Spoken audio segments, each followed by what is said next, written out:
Hello everyone, welcome back to my YouTube channel M2K साई। I am Mansi Verma और आज के इस वीडियो में हम जो हमारा क्लास 12th का पेपर है, सेट नंबर है J501। ये जो पेपर है ये 18 जुलाई 2023 की डेट का है, जो कंपार्टमेंट का पेपर है, इंग्लिश री एग्जाम का पेपर है। इसका जो सेक्शन 1 है और सेक्शन 2 है ऑलरेडी अपलोड हो चुका है, लिंक डिस्क्रिप्शन बॉक्स में मिल जाएगा। सेक्शन 3 भी अपलोड हो जाएगा और चारों सेक्शन का सेक्शन 1, 2, 3, 4 का वीडियो का लिंक जो है वो आपको डिस्क्रिप्शन में मिल जाएगा। तो चलिए हम इसको देखते हैं, इसके सेक्शन 4 का सॉल्यूशन। ये है इसका सेक्शन 4 जो कि नॉवेल सेक्शन है आपका। क्वेश्चन 5 ऐसे स्टार्ट होता है, complete the activities given below as per the instructions, match the column. क्या करना है? मैच करना है, मतलब कॉलम ए में नॉवेल का नाम दिया गया है और कॉलम बी में जो है नॉवेल के राइटर का नाम दिया गया है, और आपको मैच करना है कि कौन सा नॉवेल जो है वो किसके द्वारा लिखा गया है। तो जो पहला नॉवेल है द हार्ट ऑफ डार्कनेस, ये किसका है? ये जोसेफ कॉनार्ड का है, आपका जोसेफ कॉनार्ड का। और ये जो नॉवेल है ना, इसमें साउथ अफ्रीका के जो अश्वेत लोग थे ना, जो वहाँ पर आपने देखा होगा ना, साउथ अफ्रीका के लोग बहुत ज़्यादा काले होते हैं, डार्क होते हैं। तो वो जो अश्वेत लोग होते हैं ना, उनको सिविलाइज करने के नाम पर उन पर बहुत ज़्यादा अत्याचार किया जाता था कि भाई हम इन्हें सिविलाइज कर रहे हैं। तो वही चीज़ों को दर्शाता है ये नॉवेल जो है द हार्ट ऑफ डार्कनेस, और इसे लिखा है जोसेफ कॉनार्ड ने। दूसरा है आपका the turn of the screw, ये एक हॉरर नॉवेल है, और the turn of the screw को आपका लिखा है हेनरी जेम्स ने। किसने लिखा है? हेनरी जेम्स ने।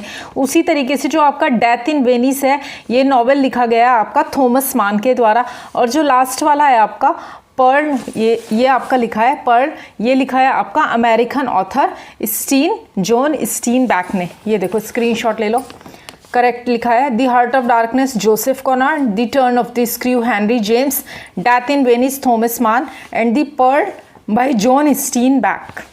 नेक्स्ट क्वेश्चन की ओर मूव करते हैं। Choose the correct alternatives and rewrite the sentence. Alternative choose करना है करेक्ट, और सेंटेंस को री राइट करना है, मतलब सिर्फ आपको ऑल्टरनेटिव नहीं लिख देना है, सेंटेंस को भी री राइट करना है।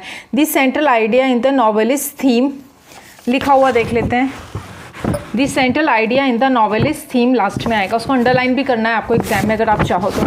The main character in the novel is refer to as protagonist. जो मेन कैरेक्टर होता है ना नॉवेल में, उसे क्या बोलते हैं? प्रोटागोनिस्ट। तो ऐसे है ना, आपको जो है री राइट करना है सेंटेंस को। जो थर्ड वाला है आपका the struggle between the opposite forces in the story is called conflict.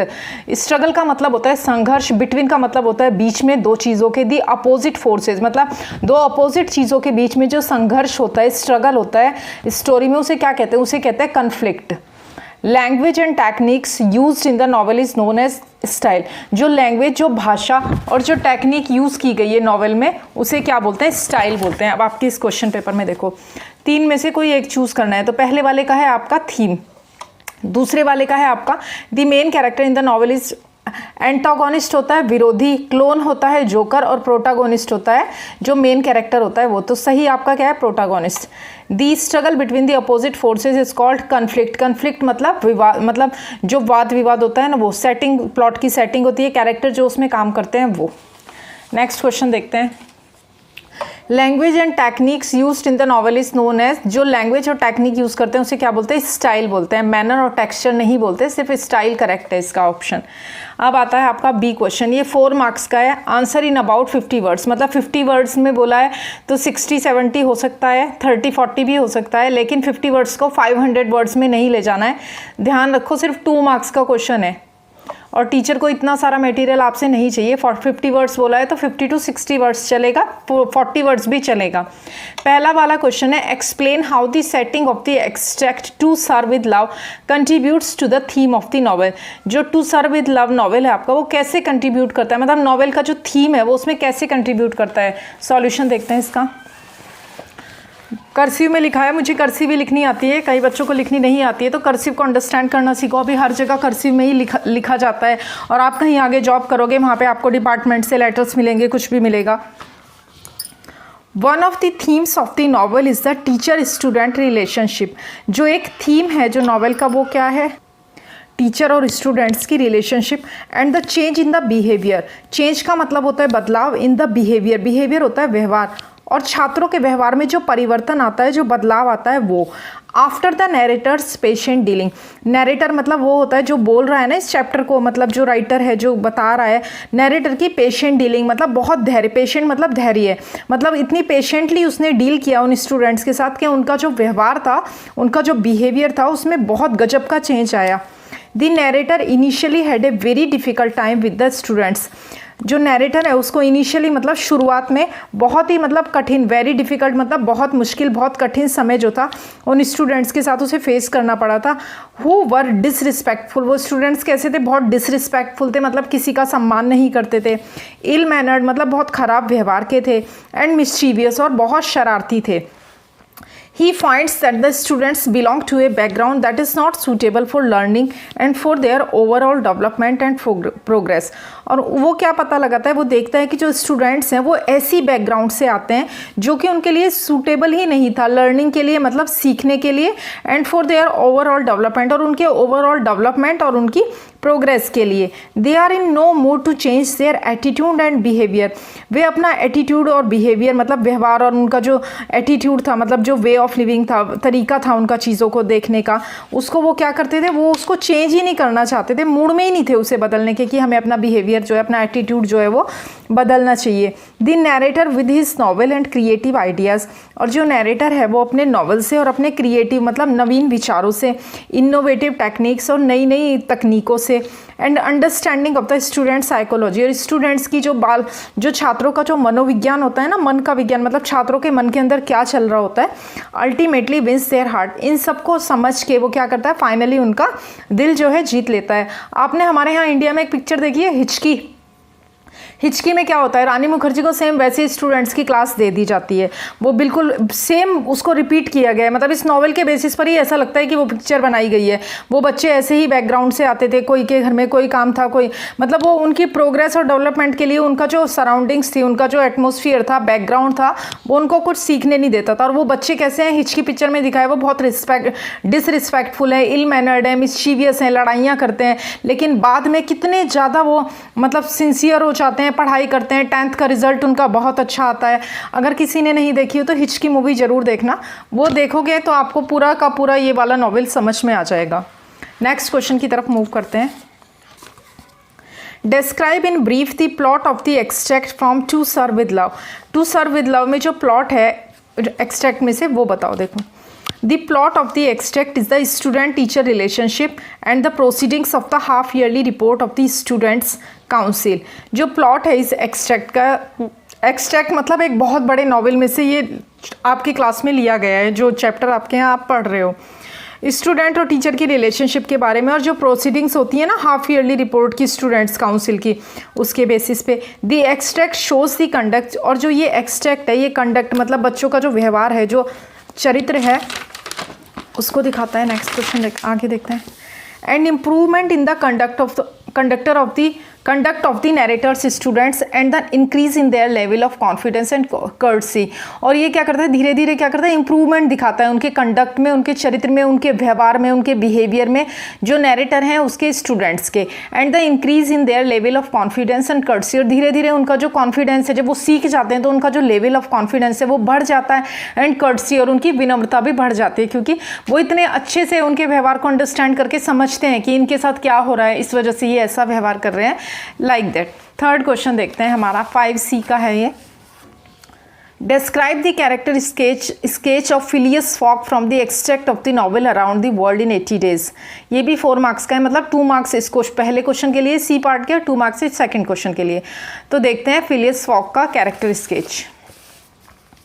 Phileas Fogg was always cool except when he hit the detective fix।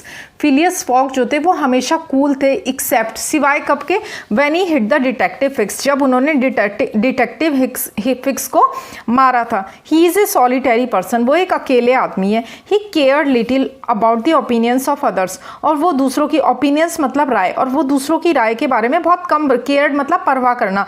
जैसे बहुत सारे लोग होते हैं ना कि अरे यार क्या कहेंगे सब लोग, क्या वो ऐसे थे ही नहीं, वो परवाह ही नहीं करते थे दूसरों की राय की, दूसरों की ओपिनियंस की नहीं, उनको जो ठीक लगता था वो वही करते थे।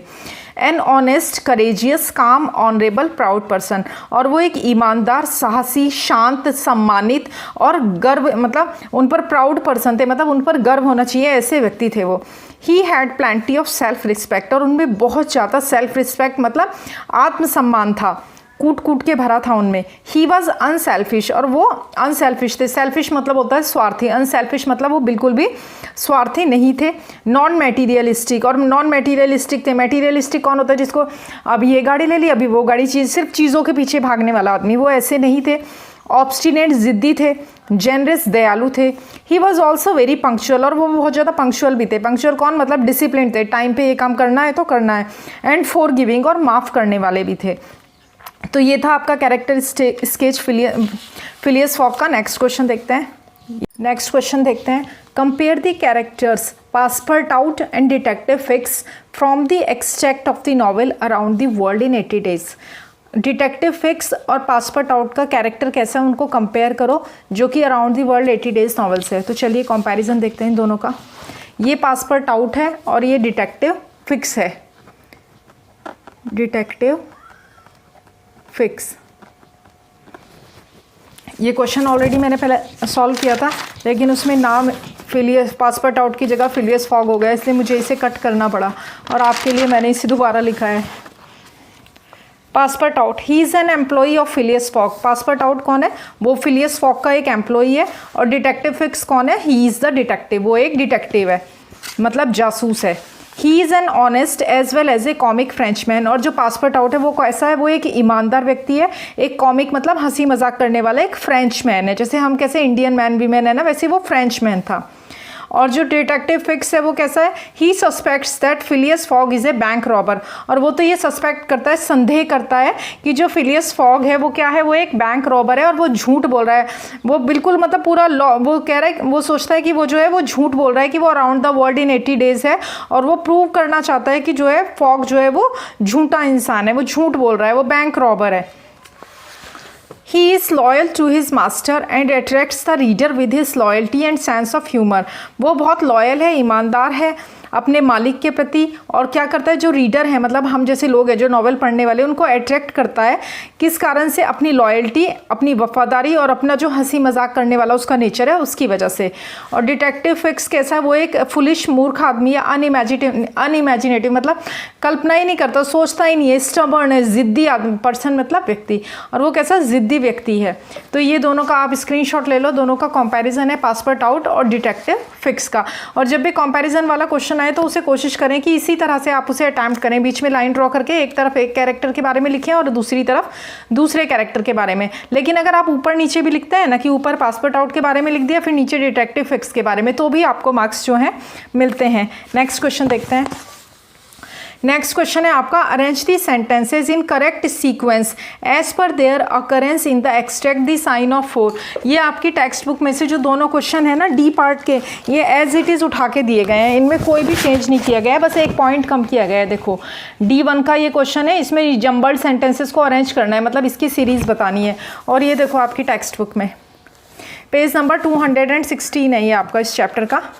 और ये देखो सेम क्वेश्चन है ना आपका, होम्स पुट ए रिवॉल्वर। देखो पेपर में दिखाती हूँ मैं आपको, ये देखो कंपेयर करो, ये वाला है यहाँ पे और ये वाला है यहाँ पे, देखो सेम है।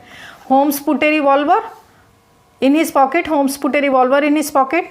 Mary received a large and lustered pearl, Mary received a large and lustered pearl through the, बस एक ये 2 नंबर पॉइंट एक्स्ट्रा दिया गया है। उसके बाद थर्ड है आपका, Mary's father was an officer in an Indian regiment, same दिया गया है, Mary's father was an officer in Indian regiment. और जो नेक्स्ट वाला क्वेश्चन है ना आपका, वो भी, तो ये 5 पॉइंट के साथ मैंने आपको आंसर सॉल्व करके दिया है। ये 4 पॉइंट भी बता दिए हैं, लेकिन 5 भी इसलिए ताकि नेक्स्ट ईयर जो 2024 में जो बच्चे एग्जाम देंगे उनको अंडरस्टैंड करने में ईजी रहे, क्योंकि लास्ट ईयर के पेपर्स में से कई बार एज इट इज़ बुक तो वही रहेगी ना, क्वेश्चन सेम दे देते हैं उठा के। तो चलो करेक्ट सीक्वेंस देखते हैं। तो जो डी पे है वो सबसे पहले ए पे आ जाएगा, जो सी पे है वो बी पे आ जाएगा, यानी कि सी वाला जो नंबर है सेंटेंस का वो बी हो जाएगा, और जो बी वाला है वो सी हो जाएगा, और जो ए वाला है वो डी हो जाएगा। यानी कि सीक्वेंस आपकी क्या हो जाएगी? डी सी बी ए, मतलब डी वाला सबसे पहले आएगा, ये डी नंबर पे आएगा जो ए नंबर पे दिया गया है। लिखा हुआ देख लेते हैं। लिखे हुए में मैंने 500 पॉइंट दिए हैं क्योंकि बुक वाला क्वेश्चन लिखा है, तो आप एक 2 नंबर वाला पॉइंट हटा सकते हो। ये देखो, होम्स पुट ए रिवॉल्वर जो है आपका डी नंबर पे आएगा, और जो आपका इस वाले पॉइंट को भूल जाओ आप। इसके अलावा देखो, होम्स पुट ए रिवॉल्वर ये पहले नंबर पे दिया गया है ना, लेकिन नहीं, ये तो लास्ट में है ना। पहले नंबर पे क्या आएगा आपका, मैरी मोस्टन वाला। ये देखो, Mary Morstan was a well dressed young lady, ये कितने पे आना है आपका, ए नंबर पे, तो आ गया ए नंबर पे। दूसरा है Mary's father was an officer in the Indian regiment, तो ये देखो, Mary's father was an officer in an Indian regiment. Third वाला देखो आपका, Mary received a large and lustrous pearl through the post, Mary received a large and lustrous pearl through the post. उसके बाद है आपका एक, क्योंकि एक्स्ट्रा दिया गया है, फिर है लास्ट वाला आपका, Holmes put a revolver in his pocket, तो ये रहा, Holmes put a revolver in his pocket, ये लास्ट है। सिर्फ ये जो बीच में एक एक्स्ट्रा दिया गया है ना, जो मैंने सॉल्व कर दिया है नेक्स्ट ईयर के बच्चों की वजह से, इसको आप भूल जाओ। तो ये आपकी सीक्वेंस है, करेक्ट सीक्वेंस। देखो, स्क्रीनशॉट ले लो, एंड लास्ट में आएगा आपका ये होम्स पुट ए रिवॉल्वर वाला। तो ये वाला क्वेश्चन भी आपका हो गया है। नेक्स्ट देखते हैं आपका, नेक्स्ट क्वेश्चन आपका लास्ट क्वेश्चन है। ये देखो, discuss the importance of the following statements in the light of the extract the sign of 4। ये जो एक्सट्रैक्ट है, line the trio Holmes doctor Watson and Mary decide to visit Lyceum theatre, जो trio मतलब 3 लोग जो हैं वो Holmes, doctor Watson और मैरी, वो डिसाइड करते हैं लाइसियम थिएटर जाने के बारे में। इसके ऊपर मतलब इसकी इंपॉर्टेंस बताओ। आंसर देखो इसका, Mary had received an anonymous letter, Mary को एक अनोनिमस लेटर मिलता है, मतलब जिस पर ना भेजने वाले का नाम पता कुछ नहीं लिखा होता कि किसने वो भेजा है। Asking her to be outside the Lyceum theatre on a particular night at 7 o'clock, और उसमें लिखा था कि एक पर्टिकुलर नाइट पे शाम को 7 बजे लाइसियम थिएटर के बाहर जो है वो आए।